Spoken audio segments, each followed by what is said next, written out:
me now, you foolish girl. If you come back to this house without selling everything, you're finished. And I'll show you who I am truly. Wait, let me tell you a story. A story of an orphan girl they turned into a maid, insulted every day, beat like she was nothing, and sent to hawk bananas on the street under the hot sun like she had no future. The same girl came back one day with a convoy and bought everything they owned. Watch this till the very end. This one will change the way you see life. Before we begin, please like, subscribe, and share this video to people you love. Chidinma is an orphan. Her parents died in a car accident when she was just 15 years old, and her mom's sibling, Madam Chika, decided to take Chidinma to her house to live with her. And ever since Chidinma stepped into Madam Chika's house, her pain started. Madam Chika married a very wealthy man called Mr. Eze. Mr. Eze owned businesses and multi-million naira companies and always traveled from country to country for business trips. And their house was one of the most expensive houses in Lekki, Lagos. Madam Chika decides what happens in the house. She always did her makeup and go live on Instagram to showcase her expensive jewelries. Irrespective of her money, she was never satisfied. The moment Chidinma came to live with them, Madam Chika stopped her from continuing her education. Chidinma cooked, watched the children, and ironed the clothes of Madam Chika and her children every single day, without rest. And in the evening, Madam Chika would send her out to hawk bananas on the street of Lekki like a stranger with no family, no name, and no future. Nobody outside that gate knew that the little girl selling bananas under the hot Lagos sun was living in one of the most expensive houses on the street. Nobody knew her story.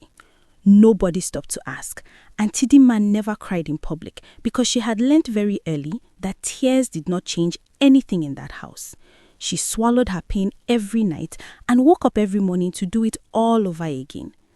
The gate of that house had become her prison, and Madam Chika held the key. One beautiful evening, as Chidinma walked the familiar street with her tray of bananas balanced carefully on her head, something happened that she could never have prepared for. A long convoy of black SUVs with tinted windows slowed down beside her. The cars were the kind that made ordinary people stop and stare. The kind that meant serious money, real Lagos money. One of the windows rolled down, and a man in an expensive agbada looked at her with calm, steady eyes. His name was Chief Godwin, and he was one of the richest men not just in Lagos, but in the whole of Nigeria. He owned multi-billion-dollar companies spread across the globe. He had seen many things in his long life, but something about this young girl with the banana tree and the quiet dignity in her eyes made him stop his entire convoy on that street. Chief Godwin called Chidinma closer and spoke to her gently. He told her that his second son, Dabere, who lives in London, United Kingdom, will be coming home tomorrow. He said Dabere is a good man, a serious man, a man who is ready to settle down and find a woman to marry. Chief Godwin told Chidinma to come to a specific location 2 days from that evening and that he would send his personal driver to bring her to his house so that Dabere could meet her. Chidinma stood there on that hot Lagos street with her banana tree, and she looked at this powerful man who was speaking to her like she mattered, like she was somebody. She had not heard that tone of voice directed at her in a very long time. She agreed. The convoy drove away, and she stood there for a moment, breathing slowly. She sold only one banana the rest of that evening because her mind had traveled somewhere far. When she got home that night with one banana remaining on her tray, Madam Chika descended on her like a storm. She beat her with no mercy, screaming that she was useless and threatening to throw her out into the street if she ever came back with unsold goods again. Chidinma did not say a word. She cleaned her tears in the dark and held on to the one thing Madam Chika could never touch: hope.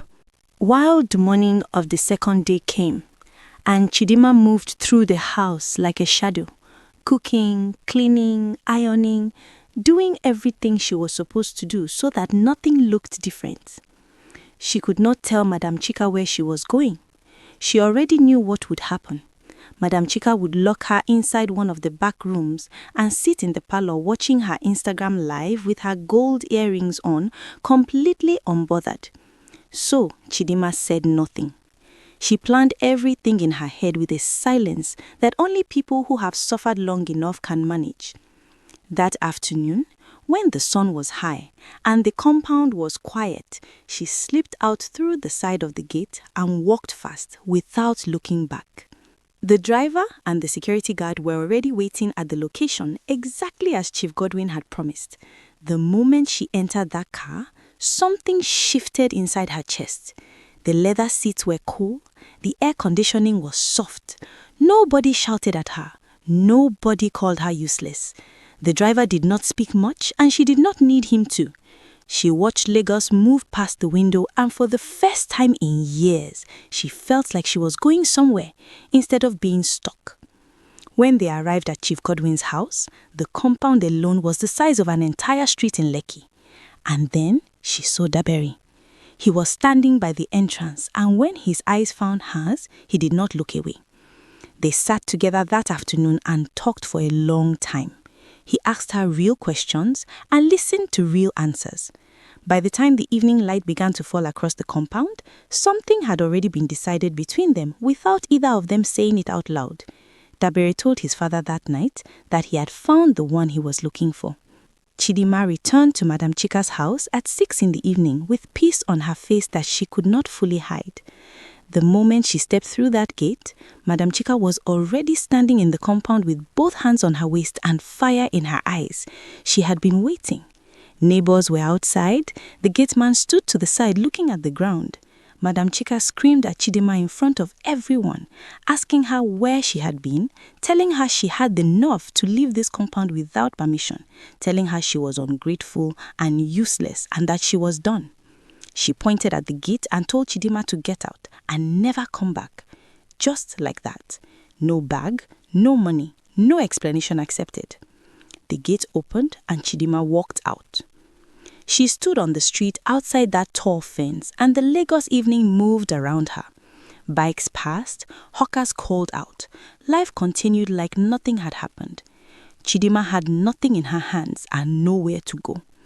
She walked slowly and stopped people on the street, explained her situation with calm eyes and a steady voice, and begged for transport money. A woman gave her a small amount. A man added to it. She boarded a ride and went straight to Chief Godwin's house and explained everything that had happened. She did not cry this time. She told the story the way someone tells the truth. Chief Godwin's wife held her hand. Dabere sat forward in his chair with a jaw tight enough to crack stone.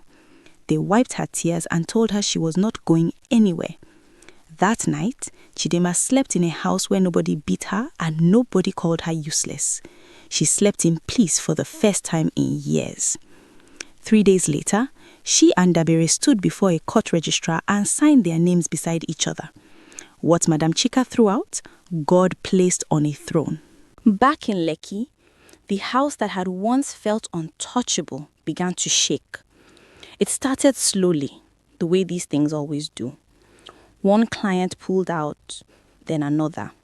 Contracts that Mr. Eze had spent years building began to dissolve one after the other like sugar in hot water. Business partners stopped returning calls. The companies that had seemed so solid began to bleed money every single week until there was nothing left to bleed. Within 1 week of Chidima leaving, that compound, the empire of Mr. Eze and Madam Chika, was falling apart. Nobody could explain it. Accountants were called, pastors were visited, but the bleeding did not stop. Madam Chika, who had once gone live on Instagram every morning to show off her jewelries and her designer shoes and her expensive furniture, was now sitting in that same house in silence. The Instagram lives stopped. The compound that had always had extra cars parked outside became quieter. Staff were let go. The children who had been used to everything suddenly found that everything was no longer available. the last remaining multi-millionaire company, the one Mr. Eze had said he would never sell, the one he had called his foundation, was now up for sale on the market. People in Lagos talked about it quietly. Business news blogs posted about it. The proud had fallen, and Lagos, as it always does, was watching. Chidima was sitting in her home in Abuja when she saw it, a blog post on her phone. The headline said that the company belonging to Mr. and Mrs. Eze of Lekki, Lagos had been put up for sale following a complete business collapse. She read the post twice. She put the phone down, then she picked it up again. She sat with the news for a while and felt something move through her chest that was not revenge and was not sadness. It was something quieter and more powerful than both of those things. She went to Daberi and showed him the post and told him she wanted to buy that company. Daberi looked at her for a long moment and then he nodded. He made one phone call. The deal was processed within days. On the morning they drove to Lekki, Chidima wore no heavy makeup and no loud jewelry. She sat in the back of the convoy with her hands folded in her lap and watched the streets of Lagos pass outside the window. When the convoy turned into that familiar street, she recognized every corner. The same road she had walked with a banana tray on her head. The same gate she had been chased out of with nothing. The gate opened and she stepped out. When Madam Chika came to the door and saw Chidima standing there in front of a convoy of cars with Daberi beside her, the color left her face. Her knees went soft. She held the door frame to keep herself standing. It was like seeing something that could not be real. Chidima looked at her and did not say anything for a long moment. Then she said simply that she had come to buy the company and that she had also brought something for the family. She handed over a check that covered not just the purchase price, but millions more to help them get back on their feet. She did not shout. She did not remind Madam Chika of every slap, every hungry night, every banana tray under the hot sun. She did not need to. The God she had cried to in that dark room had already said everything that needed to be said. Chidima walked back to her car, sat beside her husband, and the convoy moved forward. She had come back, and she had come back different.